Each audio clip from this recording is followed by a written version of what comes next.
Let's talk about war crimes. It's a heavy topic, filled with legal complexities and moral implications, not as distant history, confined to textbooks or documentaries, but as an urgent reality unfolding before our eyes. We're seeing potential violations happening in real time. Even in war, even amidst the chaos and destruction, there are rules. These aren't arbitrary guidelines, they are fundamental principles designed to protect humanity. You can't deliberately target civilians, turning them into collateral damage. They are not legitimate targets. Bomb hospitals without concrete proof that they're being used for military purposes, endangering the sick, the wounded, and the medical personnel dedicated to saving lives, or punish entire populations by cutting off essentials like food, water, and medicine. Collective punishment is a violation of international law. These aren't mere suggestions or polite requests. They're the backbone of international law, the very foundation upon which we attempt to maintain some semblance of order in a world often torn apart by conflict. Breaking them isn't just morally wrong, it's a war crime, a serious offense with devastating consequences for ordinary people caught in the crossfire. Why now? Why are we discussing this today? Because the ongoing conflict in Gaza has forced this critical issue into the global spotlight, demanding our attention and scrutiny. The Israeli military and Hamas are locked in a brutal conflict, a cycle of violence that continues to claim innocent lives.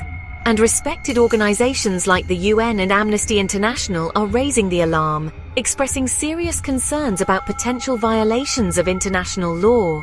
When multiple credible bodies independently call out possible war crimes, the world has a moral obligation to listen and investigate. This isn't about picking sides in a complex political dispute. It's about impartially measuring actions against a universally agreed upon rule book. War crime has a specific legal meaning, a precise definition, and we need to talk about it honestly and without bias.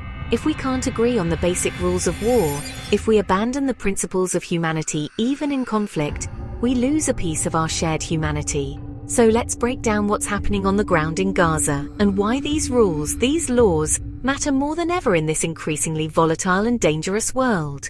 Because when the rules are ignored, when international law is disregarded, the consequences are devastatingly real and often catastrophic for the most vulnerable among us. Let's get into it and try to understand the complexities of this issue. War crimes aren't just abstract legal jargon confined to textbooks and courtrooms. They're fundamentally about protecting people, safeguarding their basic rights and dignity when everything else in their world has fallen apart. And right now, the situation in Gaza is a stark and heartbreaking reminder of why these rules exist and why we must uphold them. First, let's establish the setting. Gaza, a place that has become synonymous with conflict and hardship. It's a tiny strip of land, a mere sliver along the Mediterranean coast, home to over 2 million people, a population that has grown exponentially over the decades, making it one of the most densely populated places on Earth. Imagine the sheer pressure of so many lives packed into such a small area.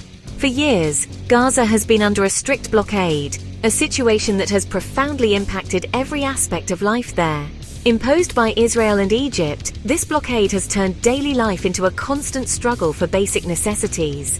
The flow of goods, people, and even hope has been severely restricted. The blockade, in place since 2007 after Hamas took control of the territory, was ostensibly meant to stop weapons from entering Gaza, preventing their use against Israel.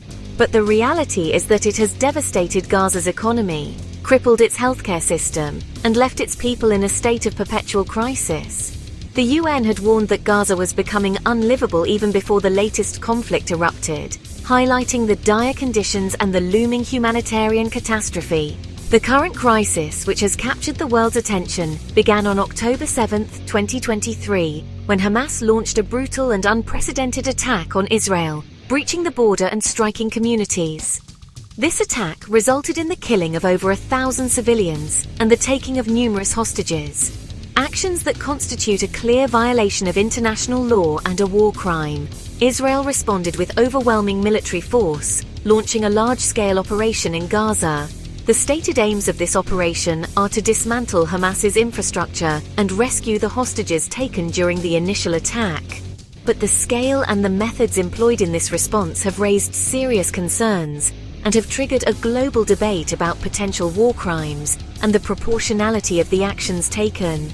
It's crucial to remember that Gaza's population is overwhelmingly young, with approximately half of its inhabitants being children, who are particularly vulnerable in this conflict.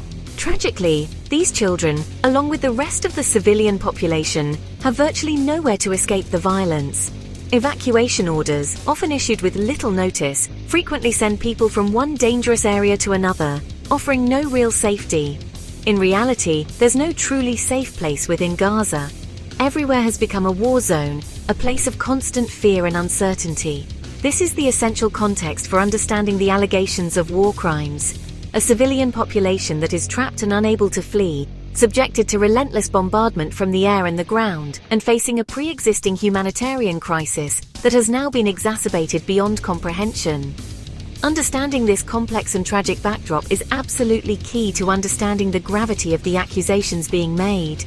The grim reality for Gaza's civilians is that they are living through a war with no clear front lines, just pervasive danger lurking everywhere, a constant threat to their lives and well-being. The rules of war are clear. The Geneva Conventions, ratified by nearly every country including Israel, they set out how to protect people not fighting. The first principle, distinction. Always separate civilians from combatants. Never target civilians or their homes, schools, or hospitals. Second, proportionality. Even if you're targeting a legitimate military objective, you can't cause excessive civilian harm compared to the military gain. Third, precaution. Do everything feasible to verify targets and warn civilians. It's not enough to say, "We didn't mean to hit that school." Did you do everything possible to avoid it? These three principles, distinction, proportionality, and precaution, are the standards for judging military actions in Gaza. Violating them isn't just a mistake, it's a war crime. The Geneva Conventions exist to keep a shred of humanity in war. Right now, those rules are being tested in Gaza. Let's see how. One major allegation, Israel's use of disproportionate force. Human rights groups cite massive bombs dropped on crowded neighborhoods, like the Jabalia refugee camp, killing scores of civilians to target a single Hamas commander. The question, was the military gain worth the civilian cost? Using huge bombs in dense areas is like using a sledgehammer to kill a fly. Devastating collateral damage. Even if Hamas operates among civilians, international law says that doesn't excuse excessive force. The obligation to protect civilians remains, no matter what the enemy does. Another grave allegation surfaces amidst the fog of war attacks on protected sites, places that should, under any circumstances, remain sanctuaries. We're talking about hospitals, schools, and shelters, the very foundations of civilian life. These places have special protection under international law. They are explicitly shielded from the ravages of conflict. Targeting them is only allowed under the most extreme circumstances, specifically if they're being actively used for military purposes, and even then, only as an absolute last resort, and only after issuing clear and unambiguous warnings to allow for evacuation. Yet the reality on the ground in Gaza tells a different story. Gaza's healthcare system has been utterly devastated. We've seen hundreds of attacks on hospitals, a systematic dismantling of medical infrastructure. These attacks have been meticulously documented by the World Health Organization and other international bodies. Israel claims that Hamas uses these hospitals as command centers and staging grounds, embedding themselves within civilian infrastructure. However, independent investigations, conducted by journalists and human rights organizations, often find little concrete evidence to convincingly justify the scale and intensity of such destruction. The same troubling pattern emerges when we look at schools and UN shelters, which have been repeatedly hit despite being clearly marked and designated as safe zones under international agreements. The result is a horrifying toll of civilian casualties, with innocent people killed and maimed in places specifically meant to be sanctuaries from the fighting. When hospitals, universities, and shelters, the cornerstones of a functioning society, are systematically and relentlessly destroyed, the question arises, what is the intended objective? It starts to look less like a series of unfortunate accidents or collateral damage, and more like a deliberate and calculated strategy aimed at dismantling the very fabric of civilian life. Whether intentional or not, whether a consequence of negligence or a deliberate policy, the devastating outcome remains tragically the same: the complete and utter collapse of civilian life and the infrastructure that sustains it. This is precisely why the term war crimes is being invoked so often when discussing this conflict, as the scale and nature of the destruction raise serious questions under international law. The systematic destruction of essential infrastructure, the targeting of hospitals and schools, is a central and deeply troubling issue that demands thorough investigation and accountability. Behind every statistic is a person, a family, a future lost. As of mid-2025, tens of thousands have been killed in Gaza, most of them women and children. Nearly the entire population, about 1.9 million, has been displaced, living in tents or ruins, with little food, water or medicine. Aid restrictions have created a man-made famine. Children are dying from malnutrition and dehydration. The psychological toll is immense. Children growing up amid war, trauma and loss. Schools and hospitals barely function, and daily life is a struggle for survival. The UN Secretary General called Gaza a graveyard for children. This trauma will last for generations. War crimes aren't just about broken laws, they're about broken lives. The suffering is immense and it's preventable. When we talk about war crimes, this is the human cost. It's not just about destroyed buildings, it's about a society torn apart. That's what's at stake. The world's top institutions are sounding the alarm. The UN and its officials have called out possible war crimes and even warned of genocide. Amnesty International and Human Rights Watch have documented indiscriminate and disproportionate attacks. The International Court of Justice is hearing a case accusing Israel of genocide and has ordered Israel to allow humanitarian aid. The International Criminal Court is seeking arrest warrants for leaders of both Hamas and Israel for alleged war crimes. These aren't fringe accusations, they're from the world's most respected legal and humanitarian bodies. The message is clear. International law applies to everyone, no matter their position. The world is watching and the stakes are enormous.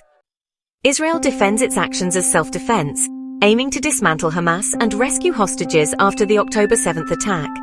Officials argue Hamas uses civilians as human shields, embedding fighters and weapons in homes, schools and hospitals. Israel says it takes precautions, like warnings and evacuation orders, to minimize civilian harm. Critics counter that in a place as crowded as Gaza, there are no safe zones, and warnings often don't protect civilians. Israel disputes casualty figures and accuses international organizations of bias. The debate is fierce, but the core question remains: are the rules of war being followed? That's what the world is trying to determine. Why does this matter? Because truth and accountability are the foundation of justice. When civilians die on this scale, we can't just call it the fog of war. War crimes aren't about politics. They're about upholding universal standards that protect human dignity. If these laws are ignored, they lose meaning everywhere. Lasting peace requires reckoning with the present, not ignoring it. Accountability breaks the cycle of violence and sets a precedent for the future. International courts are moving forward, and the world is documenting everything. This could lead to sanctions, embargoes, and diplomatic pressure. Being informed isn't about legal expertise. It's about empathy and refusing to look away. The rules of war are being tested now, and the outcome will shape our world. That's why this conversation matters. For Gaza, for Israel, and for all of us.